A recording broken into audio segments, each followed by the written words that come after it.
Ob našem prihodu je bila ura zgodnja, 9 zjutraj, 5 študentov pa se je pri starejši gospe že lotilo jesenskega čiščenja.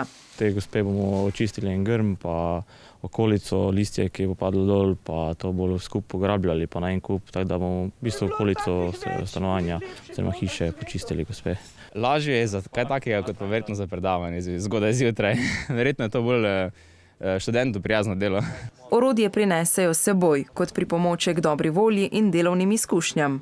Torej najprej vse doma počistite, jeseni bo pa še pri drugih. Tako je, nekje je treba začeti, ne? Da imamo določene izkušnje, da lahko potem tu strokovno pomagamo, če lahko temu tako rečemo. Dosti mi pomeni, ker sama ne morem več, ker nisem zdrava več, pa delam pol ure malo od zunaj. Pa moram iti počivati, ne. Po dobri uri in pol je bila okolica hiše urejena, za kar bi sicer gospa porabila več dni.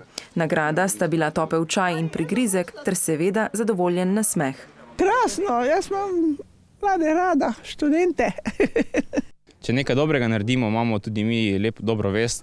Z akcijo bodo študenti nadaljevali tudi po zimi, ko bodo starejšim ali invalidnim osebam kidali sneg. Če pa sicer potrebujete kakršnokoli tovrstno pomoč, pa pokličite na ŠOUM ali na Center za pomoč na domu.